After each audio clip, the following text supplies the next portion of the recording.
and they had asked me to go up to San Jose and play with her. I didn't know they had the Eagles in mind. I thought they had something else in mind. People never thought Randy Meisner, the quiet and kind-founding member of the Eagles, could hate anyone. But things changed when he turned 77. The man who had spent his whole life avoiding fights suddenly broke a silence he had kept for decades and named the 5 musicians who hurt him the most. One was his best friend. One was already dead. What he said didn't just shock fans. It also destroyed the myth of the peaceful eagle for good. Let's find out. Randy was most afraid of Don Henley. Don Henley is at the top of Randy Meisner's list of people he hates. But you'll be shocked at how far things went behind the scenes. Randy didn't just dislike Henley, he was heartbroken by him. Henley took charge as soon as the Eagles started to rise, and everyone else followed him around. He made all the decisions about the recording schedule, the pace of the tour, the look and sound of the band, and even the interviews. Randy, who had trouble with anxiety and didn't like to fight, felt like Henley was taking over. One of these nights in 1975 was when things first got tense. Randy asked if he could redo a vocal the next day because he wasn't feeling well. People who were there say Henley glared at him and said, "You either sing it now or move out of the way." Randy Fosen. He realized at that moment that he no longer had a voice in the band, either literally or figuratively. The pressure got worse on the Hotel California tour. Randy had cracked ribs, ulcers from stress, and more panic attacks. He tried to warm up backstage, his hands shaking and the pressure of tens of thousands of fans expecting perfect high notes. Henley didn't get any help. Instead, he ignored his pain. He even called Randy a hypochondriac. That wasn't an insult that was meant to be funny. It turned Rye's real medical problems into a flaw in his character. Henley and Frey would then have private meetings while Randy waited outside, not sure if he was still a part of them. They acted like he wasn't there when they made decisions. The crew member said he seemed confused. Then came the blow to the finances. When the band got back together in 1994, Henley and Frey wanted most of the money. Randy wasn't asked in, wasn't consulted, and wasn't respected. Later he said, "I made that band with them. How did I get to be worth so little?" He still felt that way. Randy once summed up his last months with Henley in one scary line. Henley never said he was sorry for all that time, and the silence hurt more than the yelling. That wound never healed for Randy, though. The brother who became Rye's worst nightmare, Glenn Frey. Glenn Frey was the one person who Randy Meisner could never forgive. Boy vai trando heitung leben tunga. One night, everything broke. June 1977 in Knoxville, Tennessee. Randy was tired, sore, and having trouble breathing because his ribs were broken. That night, he told the band he couldn't hit the high notes on "Take It to the Limit." He thought people would understand. Frey, on the other hand, blew up. He yelled, "What the hell are you doing here?" Randy pushed him to the edge and hit him. They had to be kept apart. Fans didn't know anything. For decades, that moment stayed hidden. And that wasn't even the worst part. Frey had gotten colder in the weeks before Knoxville. He told Randy he was wrong to stay quiet during interviews. He made fun of Rye's shyness in front of the crew. Someone who worked on the tour later said Glenn made him feel like he was dead weight. That constant stream of disrespect is what made the Knoxville explosion happen. Glenn didn't calm down after the punch. Later that night, he cornered Randy and said the things that broke him. "Why don't you just quit if you're this unhappy?" That wasn't good advice. It was a suggestion that was really exile. Randy was aware of it. A few months later, he left the band and told a friend in private that Frey made things too hard to deal with. And that silence that wasn't resolved was what hurt Randy the most. He was the wound that Randy carried with him until the end. Irving Azoff, the manager who made Rye's career a war zone. What could cause Randy Meisner, a musician, and his own manager, Irving Azoff, to get into one of the worst fights behind the scenes in rock history? The answer is ruthless power, quiet sabotage, and a betrayal that Randy never saw coming. As he entered the Eagles world in the early 1970s, he had a bad reputation that scared everyone. People in the business called him the shark you hire when you want to see blood on the floor.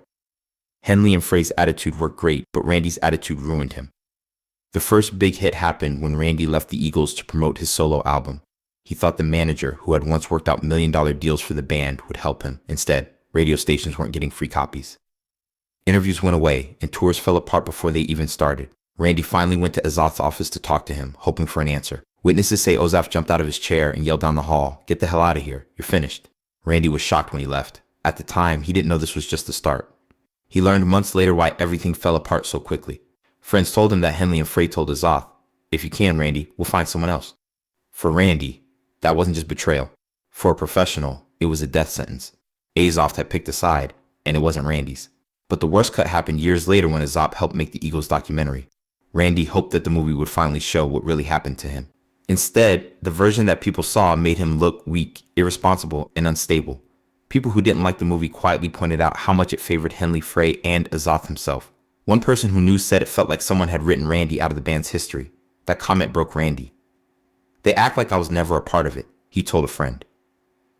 Randy contacted Azoff directly when he wanted to rejoin the band for the 1994 reunion. He didn't plead. He just wanted to know if there was room for him. There was no answer. Frey didn't have any songs on the set list. Not a single one.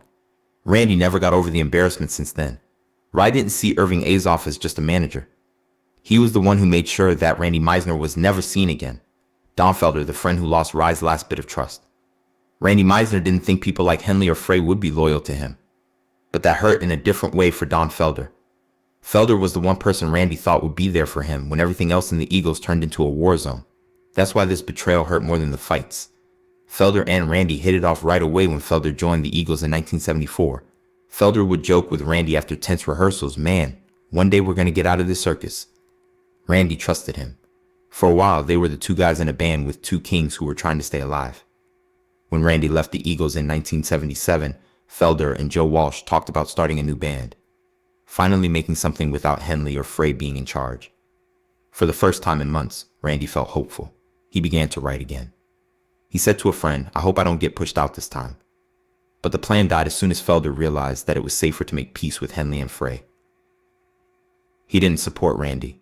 Instead, he stayed away from him.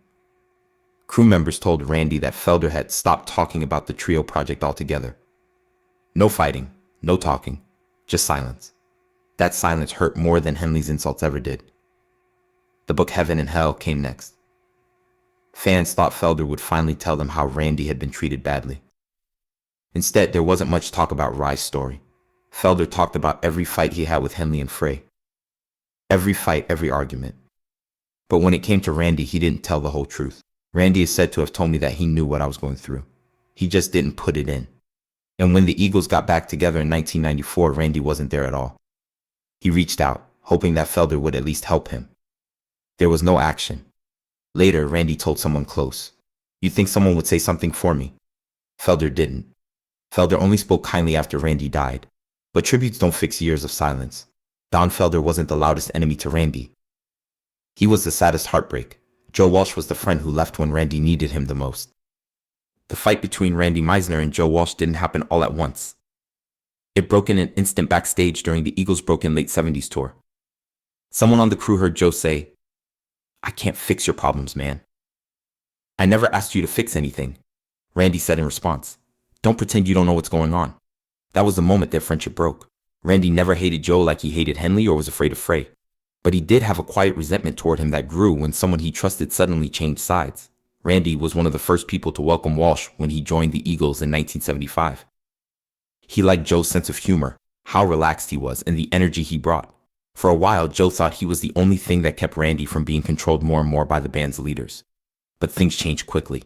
The band went from country rock harmonies to a sound that was harder and heavier, and Randy could feel the ground move. He wasn't just being replaced in music, he was being replaced in his culture. Fans yelled louder for Walsh's guitar solos than for Frey's high notes. Management wanted to go in a new direction. Henley and Frey relied on Walsh to be the band's new face. And Randy, who was tired and nervous, faded more and more into the background with each show. In 1977, after Randy left the Eagles, Walsh and Felder talked about starting a new band with him. This finally gave Randy a place where he wouldn't be pushed aside. Randy thought it was true. He started practicing again, hoping that this would be his chance to relax. But the plan fell through without warning. Walsh stepped back, deciding to stay with the Eagles instead of making Henley and Frey mad. For Randy, that abandonment hurt more than Knoxville. He once told someone in private, "I could forgive the band, but not Joe leaving." And then the worst thing happened. Joe singing "Take It to the Limit" on stage after Randy left. That song was Frey's identity, his mark. The one thing he made that no one else could touch. It felt like an eraser when Walsh took over. It was too late to fix the damage. Now that you know the names Randy Meisner kept secret for years, which one shocked you the most? Please let me know in the comments. Like this video, subscribe, and stay tuned for the next revelation if you want more untold stories and hidden confessions.